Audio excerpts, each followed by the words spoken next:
Most famous people in the world and ambassadors for our country across the globe. Keeping them fit and well is of paramount importance.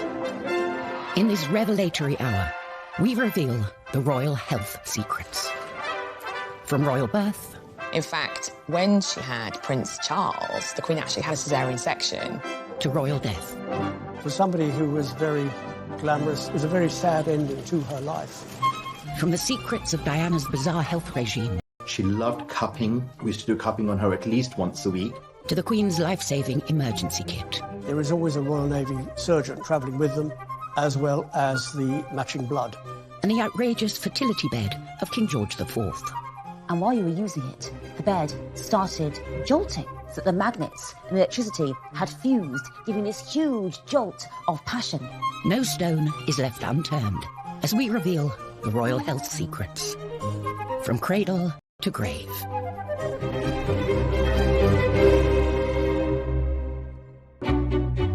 The royal family lead lives of jaw-dropping luxury and glamour in return for carrying out their duties.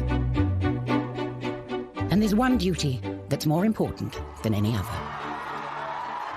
It can certainly be argued that the most important role of the royal family is to keep the royal family going.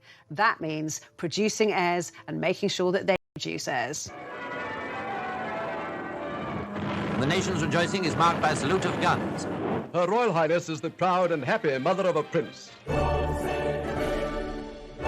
The first stop on our tour of royal health, birth. Prince Harry dozed, behaving impeccably. We're used to royal babies born in private hospital wings and paraded in front of global press. But it was a different story. The Queen gave birth to Prince Charles in 1948.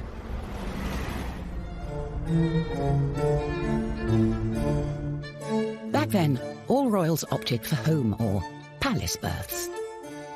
The three boys were all born at Buckingham Palace. Princess Anne was born at Clarence House purely because the Queen and Prince Philip had moved out of Buckingham Palace because it was being renovated after damage incurred during the Second World War. In fact, when she had Prince Charles, the Queen actually had a caesarean section. She wasn't rushed to hospital.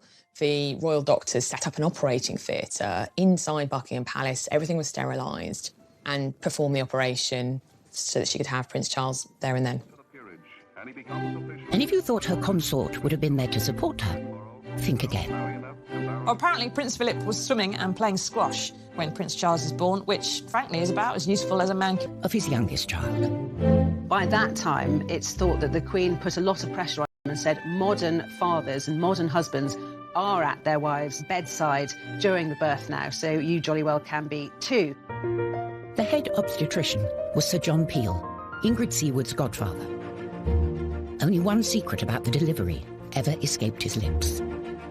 They converted the ballroom in Buckingham Palace into an operating theatre. Normally, it's a guest suite for visiting heads of state. And it was all going a bit slowly, and the faces were very long. And Prince Philip walked in. And so, as it is Prince Philip's wont to make these kind of jokes, he said, and to think that last week General de Gaulle was having a bath in here. And that sort of broke the ice, and everybody laughed. In those days, there was no rush to display the baby. There are some very sweet pictures of the Queen in bed, cuddling the baby Prince Edward, and next to the bed are her older children, Prince Charles and Princess Anne, and that group picture of the four of them shows, I mean, Edward was at least a couple of days old by this point, but the Queen was still in bed, kind of in confinement. Oh, yay! Oh, yay! Things are very different today. Now, instead of presenting a baby to dignitaries, the royal couple shows him or her off to the general public just hours after birth.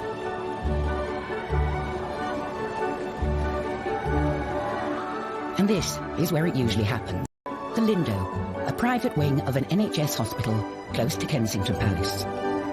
One of the reasons that the royals have chosen the Lindo wing over other private maternity units in London is because it's aligned to St Mary's Paddington Hospital, so it also has all the facilities of a fully fledged hospital.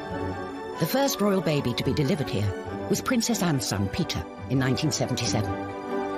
Princess Anne was driven to St Mary's Hospital in London for the birth of her child. And in 1982, a media circus, as Princess Diana gave birth to William, the first heir to the throne to be born in a hospital. Prince, Princess and baby Prince emerged to the cheers of the crowd. It must have seemed only natural for William to return 31 years later for the birth of his own son, George. Well, he's got a good pair of lungs on him, that's for sure.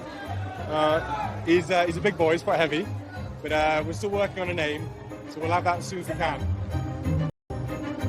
As you might expect, the place where the royals give birth does not come cheap.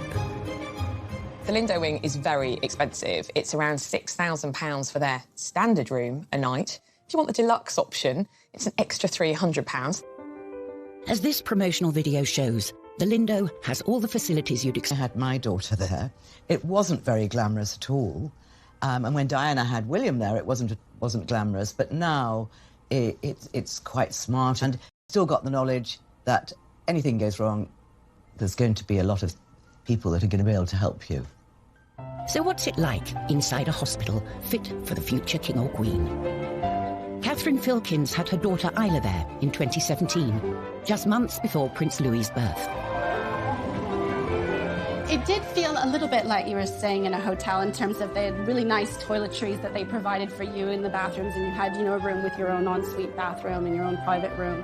They had selection menus that you could choose lots of delicious gourmet-style food each day. They had the afternoon tea options. You could have wine and champagne if you decided. I didn't do that, but if you wanted to or your partner wanted to, they could partake in that. And really, apart from the amenities, it was much like a normal hospital. Neither, it turns out, did Prince William at the birth of Prince George.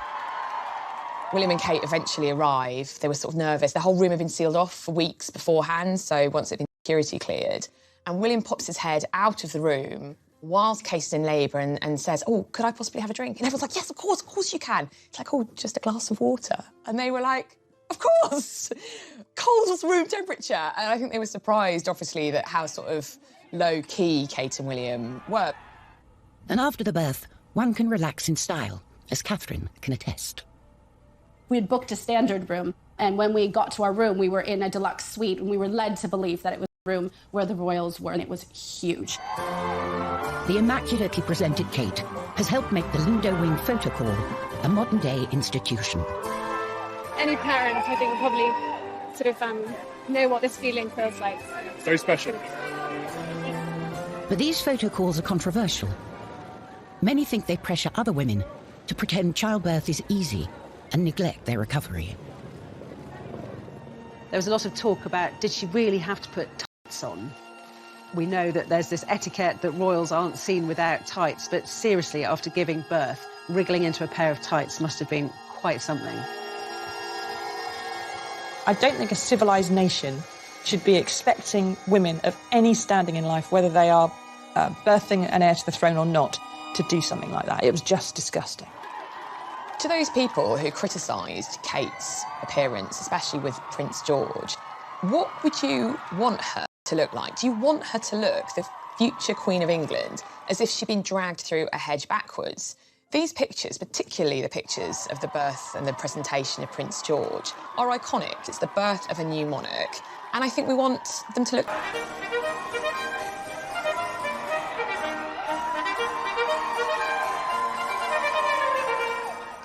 Coming up, the secrets of George IV's outrageous fertility bed. The bed started jolting, so that the magnets and electricity had fused, giving this huge jolt of passion. And how the Queen's health is protected wherever she goes. There is always a Royal Navy surgeon travelling with them, as well as the matching blood.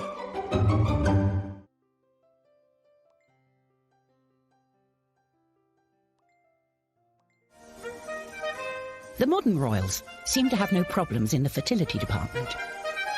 However, back in 1779, King George IV sought some help from an upmarket fertility aid, the celestial bed. In 1781, James Graham, a sex doctor, a quack, a health doctor, he opened the Temple of Hymen in the Strand, and he sold time on the celestial electrical throne, he sold electrical pills, electrical cream, and he also sold a night on the celestial electrical bed for the huge sum of £50. That's over £4,300 in today's money to enhance your reproductive health. You got on the bed, and these servants were dancing around it, playing on their harps, glamour girls. And while you were using it, the bed started jolting, so that the magnets and electricity had fused, giving this huge jolt of passion. Now, this was supposed to be for fertility and to create a child. I'm afraid to say that lots of people used it just to have fun, including the future George IV, the Prince of Wales, who apparently went on there with his mistresses for a wild time. From fertility to vitality. Far from the quack doctors behind George's celestial bed, the modern royals have constant medical attention of the highest quality, and doctors at their beck and call. The medical care that the Queen receives is different from ours. She has the best doctors in the land, and she doesn't just have one doctor. There'll be three who to consider her problems and come to an agreement about how best to treat it, whatever it might be. The royal doctors accompany the Queen wherever she goes. When the Queen travels, there is always a Royal Navy surgeon travelling with them, a defibrillator, as well as the matching blood. With some of the places they go to, there's never any guarantee that there is going to be the right blood, and they prefer to carry their own. But the Queen's constitution isn't just down to her doctors. Her active and outdoorsy lifestyle has played a part. Isn't the Queen amazing? 93, still incredibly as fit as a fiddle, and on her feet for hours. A fiery stallion. She rides these fell ponies who are very broad and very comfortable, a little bit armchair, because she injured her knee, and of course she says she's a fair weather rider now, but you can't blame her for that. Many of us without the Queen's willpower need a little help to get fit. That's where personal trainer Nadia Fairweather comes in. In 2009, Princess Beatrice called in Nadia to take a 360-degree look at her diet and exercise.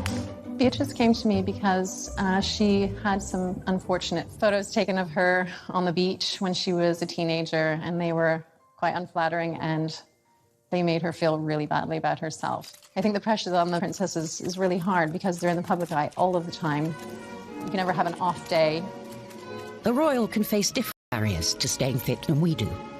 Firstly, there's those huge banquets that Beatrice would have to attend. Our little trick was that she would eat before she left, so she had a full stomach before she arrived so that she wasn't eating everything on offer when she got there. Then there's the paparazzi and the public. Beatrice and I used to train really early in the morning to avoid people recognize her, and they would often interrupt our session. They'd get right in her face, not even ask, they'd just take a photograph of her.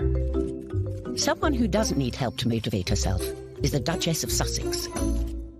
With Meghan, the royal family has gained a real fitness fanatic. We all know that Meghan, the Duchess of Sussex, is a yoga aficionado. Her mother is a yoga instructor, so she's been doing it all her life, and we know has even introduced Harry to the delights of yoga and has been getting him to do an early morning yoga session. She likes doing it in the dark, with hip-hop blaring, maybe a few candles. Meanwhile, Meghan's husband, Prince Harry, is a member of the swanky Kicks gym in Chelsea. Kicks Gym, KX Chelsea, is so exclusive. It's £600 a month. Yes, it does have gym equipment in there, but it also has, you know, a restaurant, it has a spa. Prince Philip, on the other hand, has followed a more no-thrills approach. When he was first married to Princess Elizabeth, he used to put on sweaters and run round the garden until he got a real sweater. The Queen thought he was mad. His tailor says that he's never actually had to take out any of his clothes. He still fits into all the uniforms he's had his entire life, which for a man pushing 100 is extremely impressive. The answer for everyone should be keep fit and stay alive. The secret to Philip's success is the 5 Basic Exercises Programme, or 5BX, an 11-minute routine developed for the Royal Canadian Air Force. The advantage of the 5BX is that you don't need any equipment. It doesn't take up a lot of space or a lot of time. All the major muscles in the body have been used, so you see that it is balanced.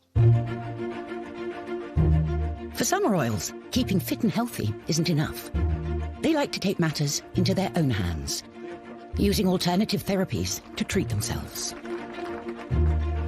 The royal family for many, many generations have been fascinated by homeopathy, by alternative therapies, by the occult. Prince Charles is a passionate advocate of homeopathy, and in 2019, controversially, became patron of the Faculty of Homeopathy.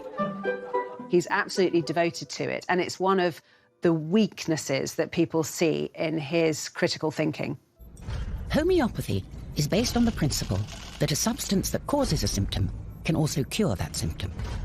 Britain's most senior doctor, Dame Sally Davis, said she was perpetually surprised homeopathy was provided on the NHS and branded it as rubbish. In 2017, NHS England stated that no GP or prescriber should be providing it at all. However, the British Homeopathic Association maintains that a growing body of published research in good quality peer-reviewed journals shows that homeopathy has a positive effect. Prince Charles should be using his absolutely huge profile and platform to be promoting something that has evidence behind it, something that is going to actually help genuinely his nation. Famously, the biggest advocate of alternative therapies in the royal family was Princess Diana. That liver meridian take away all your tension. Dr. Lily Howyu is an acupuncturist who treated Diana for stress and anxiety from 1996 until her death. She come 1 week, at least about 6 months, and after that, you know, even after 1 month, and she kept telling me, she said, Dr. Lily, I never feel as good as now physically. Acupuncture really can help her to calm her down, to give her more energy. And also, she said, before when she faced problem, she easily to break to tear and then lose her temper. And now she just face it. Princess Diana always said, if it can help me, it of course can help other people with similar problem like me. But Princess Diana didn't stop at pins. In his Marylebone clinic, Nish Joshi is practicing an Eastern therapy called cupping. She loved cupping. We used to do cupping on her at least once a week. What you're trying to do is you're improving the flow of blood into a tissue by creating a vacuum to therefore allow detoxification of... At the time of her separation from Charles. And Nish took her holistic health in hand, from cupping, osteopathy, and nutritional advice to cognitive behavioral therapy. Visualization exercises, starting to get her to sort of understand how to meditate, how to start creating a more positive attitude as well. I remember once going into her bathroom and around her mirror, she had Post-it stickers with little positive messages on there. And I just thought that was really amazing that, you know, she herself used a lot of positive affirmations to motivate herself on a daily basis. Nish's relationship with Diana was more than that between most therapists and patients. I mean, sometimes on a Sunday, she would just come over and we would just cook lunch together and just flop and, you know, watch TV, and it was fun. While many people thought Diana pursued fads, Nish thinks she was simply ahead of her time. Diana was really a sort of a trendsetter. She was exploring more natural approaches to her own well-being. Alternative therapies weren't just for modern royals. From Henry VIII's gammy leg to Queen Anne after she had a fit, bloodletting was a favourite medical treatment for 2,000 years. Royalty would be bled at home, but the public might come here, the Old Thomas Hospital, London, now a museum. Bloodletting was used for pretty much everything, from acne, cholera, cancer, smallpox, tuberculosis, herpes, insanity, the plague. Bloodletting was also used for kind of severe hemorrhaging, so maybe everything from a nosebleed to extreme menstruation.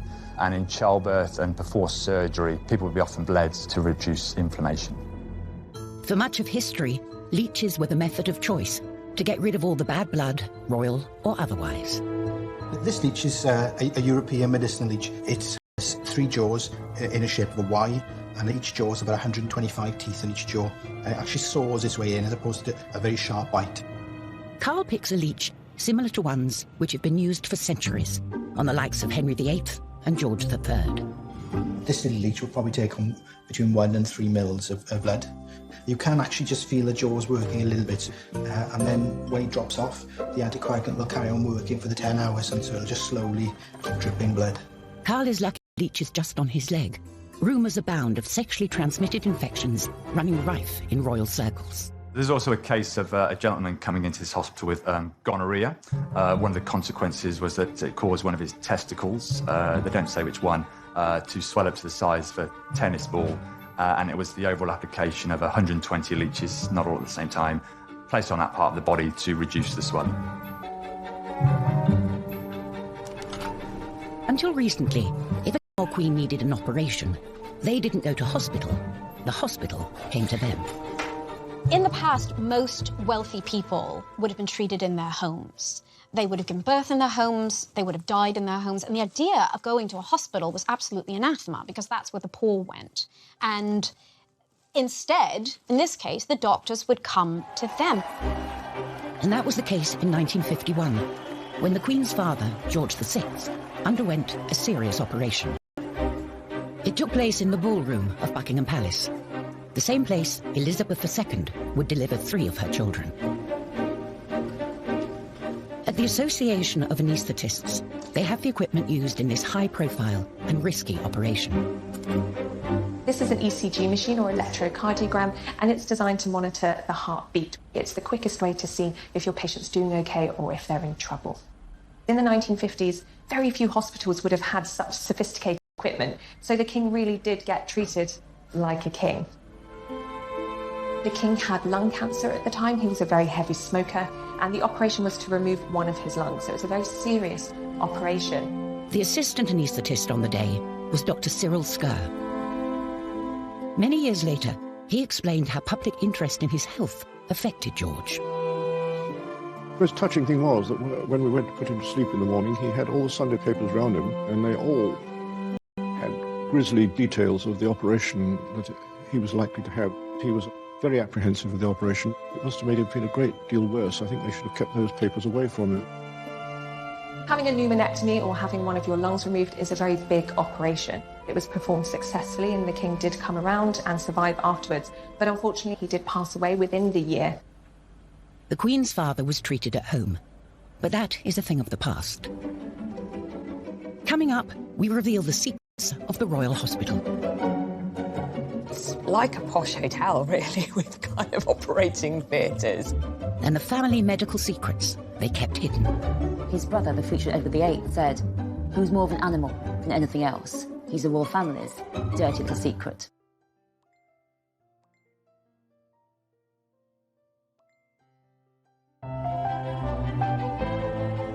For many centuries, the health of the monarch was seen to reflect the health of the nation. If you think about when the king or queen was the head of this country in all ways, constitutionally, if there was even a rumour or a suggestion that they were unfit to reign, it had huge ramifications for the security of the country. Even today, if you're a royal and you catch a sniffle, expect everyone to be talking about it. Their bodies aren't really their own. Any kind of minor health ailment, let alone a major health ailment, particularly when it comes to the monarch, our present-day queen, is not just over, but kind of we worry about as a nation. It's a massive story. So it's important that our Royal Highnesses get the best care. And instead of the palace, nowadays, royal health gets dealt with here. The exclusive King Edward VII Hospital. It has 56 beds. I think it has something like 4 members of staff to 1 patient. So it's very small hospitals, but it's like a posh hotel, really, with kind of operating theatres. For Margaret Tyler, it's a place of pilgrimage. I decided one day I wanted to come down and see the hospital here. It wasn't actually really like a normal hospital. The rooms were lovely, sort of panelled and that sort of thing. It just felt like a normal large house. Charming, I would say the word is charming. One frequent patient was the Queen Mother, who, despite living to the grand age of 101, was plagued at the end of her life with multiple broken bones. They might be the royal family, but they cannot stop time. They are going to get old. And with age, even though they're so cosseted and so well looked after, They are still going to be afflicted by things that happen when we're old, falls, stumbles. She had 2 hip operations, both done at the King Edward VII, both done by the same person that did Prince Philip's hip operation and Andy Murray's hip operation. Her daughter, the Queen, has better luck with her health, but isn't immune to all illness. In 2013, the Queen had her first hospital stay in a decade, when, at the age of 86, she was struck down with gastroenteritis. Gastroenteritis is mainly vomiting and diarrhea. You can also get other symptoms like stomach cramps, fevers, muscle aches, loss of appetite. For most people, it goes away in a few days without any treatment, but in the elderly, it can be severe and it can be bad enough to get them hospitalised. When the Queen was hospitalised in 2013, it did cause a big shock because she's so famous for being in good health and not giving in to anything, and certainly not cancelling any trips. She had to cancel not only some domestic trips, but a trip to Rome in Italy as well. That the Queen is so rarely ill and that she recovers so quickly, to me, is testament to her baseline health. It's so impressive that she just bounces back as well as she does.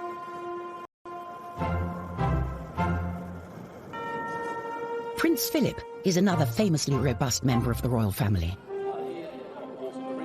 But by the time he reached his 90s, even his health was beginning to fail. For about 4 hours in good old English drizzle in the middle of the River Thames, he was taken to hospital with a bladder infection.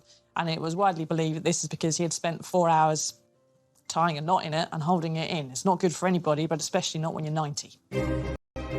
And while getting sick isn't often a matter of choice, dangerous hobbies sure are. The royal family's love of horse riding is well known, but it can come at a cost, as Princess Anne found in 1976.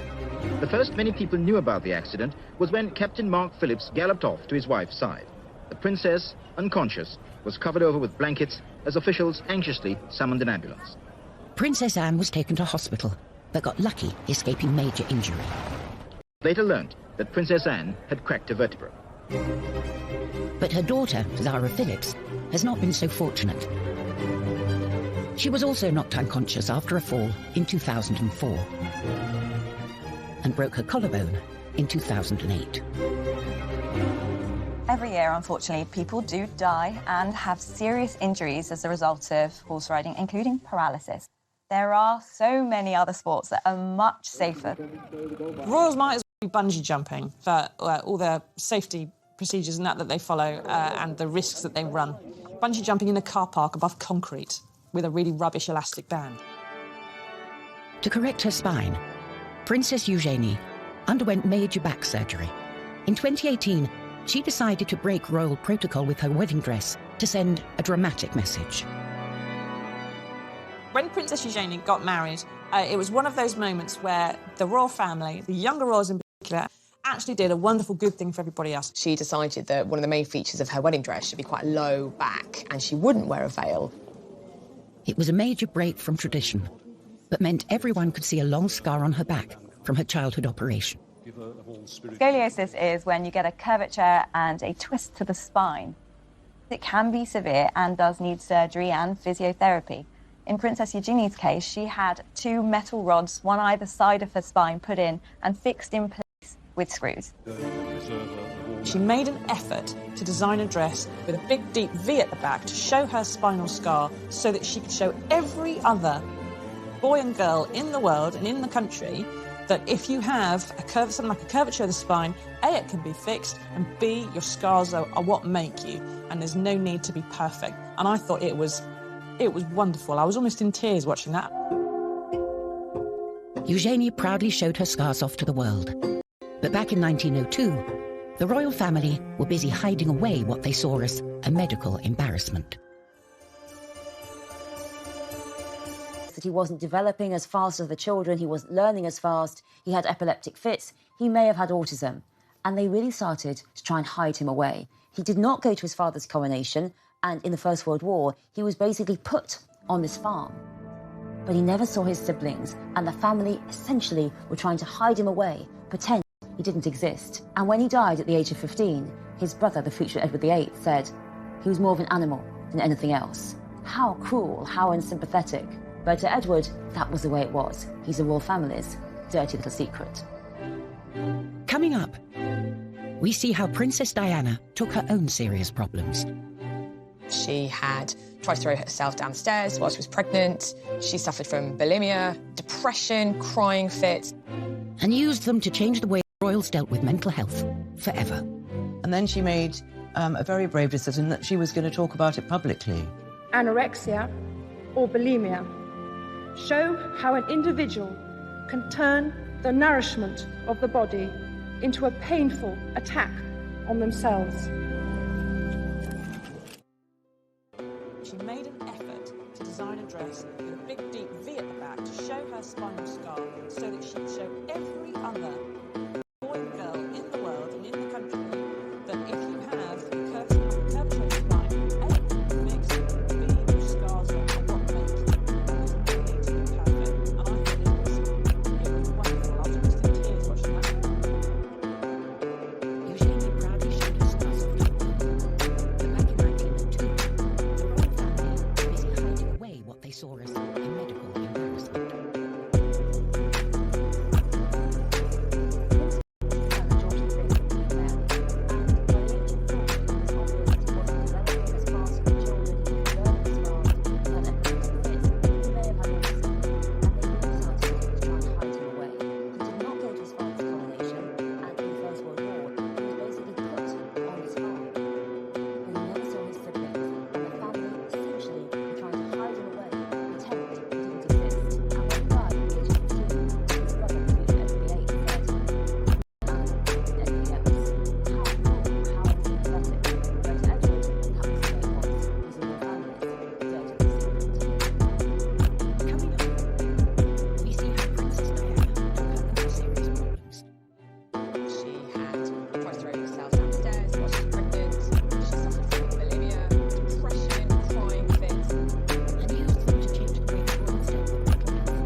The way in which the royal family tackle mental health issues has changed radically in more recent years. And much of that transformation was due to one woman. No one really knew that Princess Diana was suffering from mental health issues until the bombshell book written by Andrew Morton, which revealed that she had tried to throw herself down the stairs while she was pregnant. She suffered from bulimia, depression, crying fits. She was 19 when she was thrust into the limelight. How anybody could cope with that without any sort of backup is beyond me. Yes, she was a member of the aristocracy. Yes, she knew which knives and forks to use at a dinner table. Yes, she knew who Bunty and Tarquin were, but royal life is on a different scale. And, of course, as we know now, Charles was still having his affair with Camilla Parker Bowles, so it was incredibly difficult for her. Diana started seeking help for her bulimia and other issues. But like everything else she did, it was swept up into a media circus as the paparazzi ambushed her to and from her appointments to see psychotherapist Susie Orbach. And then she made a very brave decision that she was going to talk about it publicly. Anorexia, bulimia show how an individual can turn the nourishment of the body into a painful attack on themselves. She told me that when she gave the interview to Panorama and talked about bulimia, and she said she had so many letters saying, "I'm so glad you talked about it so openly." Because, you know, we talk about all these things very, very openly now, but go back, 25 years and people didn't. Unsurprisingly, Princess Diana's untimely death in 1997 had a major impact on the mental well-being of her children.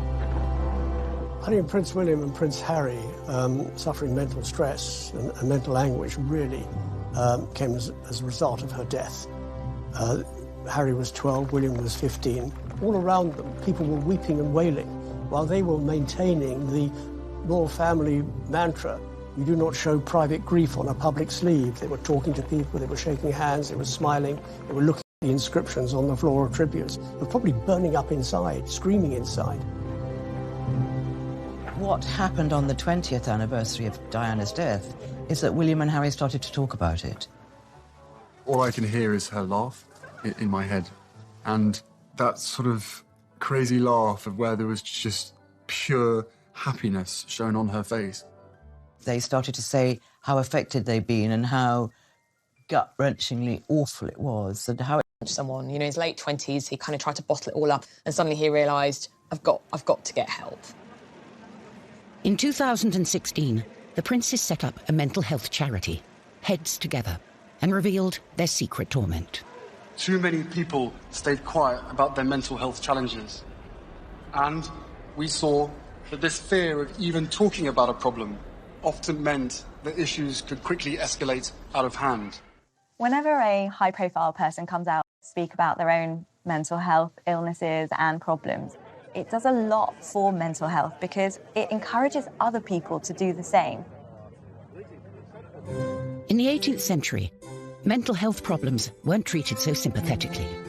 George III famously suffered 4 bouts of madness during his reign, now thought to be mania caused by bipolar disorder. He would talk incessantly, he would hallucinate, he experienced aches and pains all over his body, and he sometimes became very violent. Desperate to cure him, George's doctors detailed his treatments in daily letters to the government. So here we've got a series of letters from the doctors who were looking after George III during the first episode of his illness in 1788 to 89. They had a lot of ideas. They would have been using traditional techniques like bloodletting, blistering, using purgatives like senna, so a laxative. To make him sick. I mean, it was pretty horrific. One of the daily bulletins describes how the king has been in the straitwaistcoat the whole night. So he's basically been tied in his bed. So they talk about what a terrible night he's had. This is someone who his mental health is paramount because his mental health is the country's mental health. So this is a political crisis, but yet it's all about the king's body.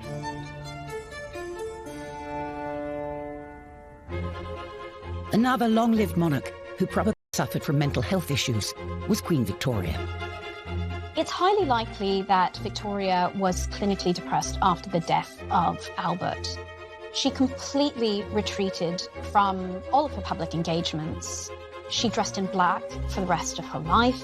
She also started to eat excessively. And again, this is one of the reasons why she soon became too ashamed to go into public, because she had put on an enormous amount of weight.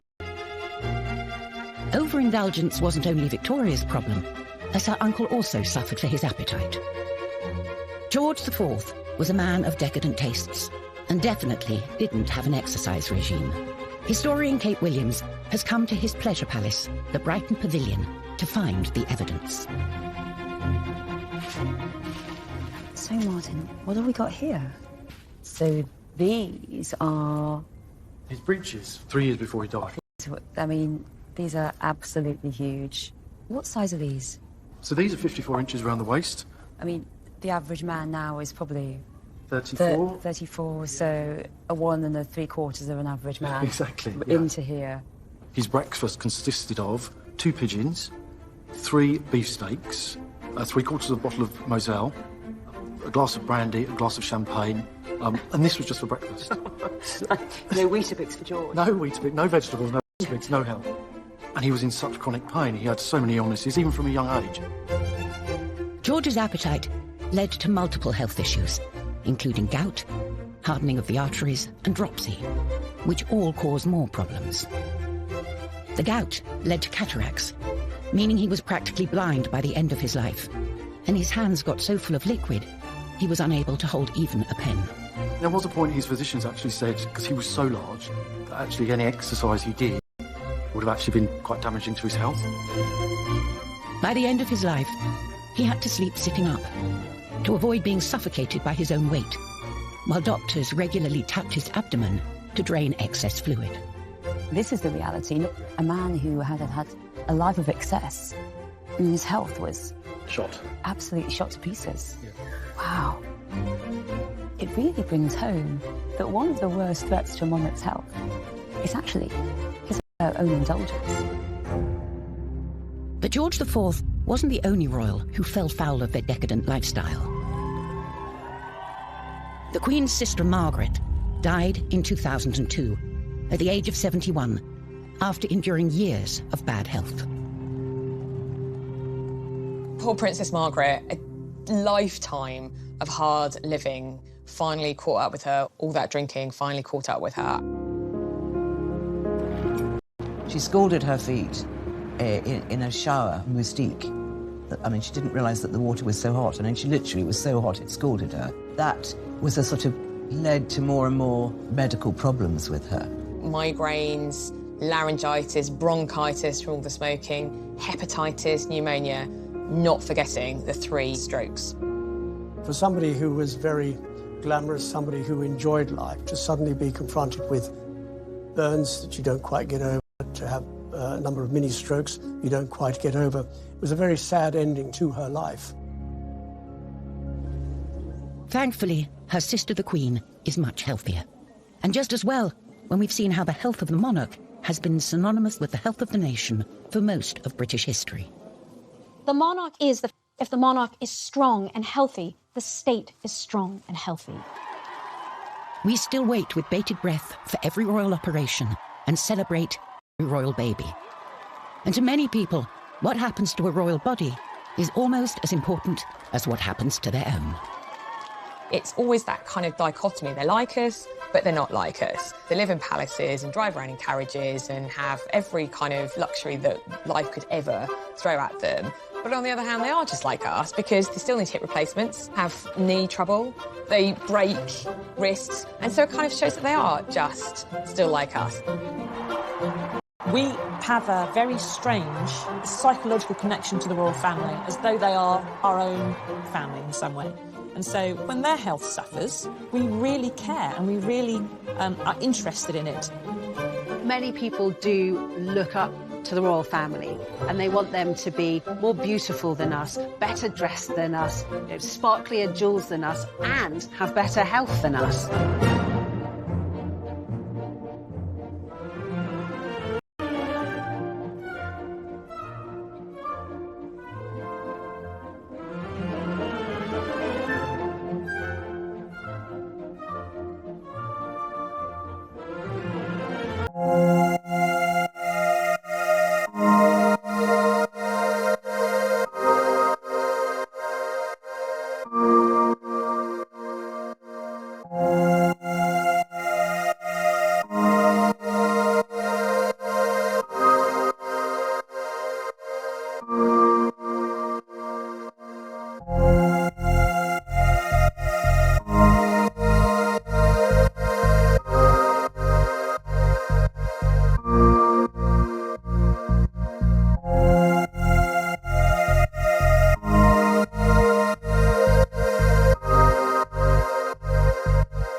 going to be able to help you. So what's it like inside a hospital fit for the future king or queen? Catherine Filkins had her daughter Isla there in 2017, just months before Prince Louis's birth. It did feel a little bit like you were staying in a hotel in terms of they had really nice toiletries that they provided for you in the bathrooms, and you had, a room with your own ensuite bathroom and your own private room. They had selection menus that you could choose lots of delicious gourmet-style food each day. They had the afternoon tea options. You could have wine and champagne if you decided. I didn't do that, but if you wanted to or your partner wanted to, they could partake in that. And really, apart from the amenities, it was much like a normal hospital. Neither, it turns out, did Prince William at the birth of Prince George. William and Kate eventually arrive. They were sort of nervous. The whole room had been sealed off for weeks beforehand, so once it had been security cleared. And William pops his head out of the room whilst Kate is in labour and says, "Oh, could I possibly have a drink?" And everyone's like, "Yes, of course you can." It's like, "Oh, just a glass of water." And they were like, "Of course!" Cold room temperature. And I think they were surprised, obviously, that how sort of low-key Kate and William were. And after the birth, one can relax in style, as Catherine can attest. We had booked a standard room, and when we got to our room, we were in a deluxe suite, and we were led to believe that it was the room where the royals were, and it was huge. The immaculately presented Kate has helped make the Lindo Wing Photo Call a modern-day institution. Any parent, I think, will probably sort of know what this feeling feels like. Very special. But these photo calls are controversial. Many think they pressure other women to pretend childbirth is easy and neglect their recovery. There was a lot of talk about, did she really have to put tights on?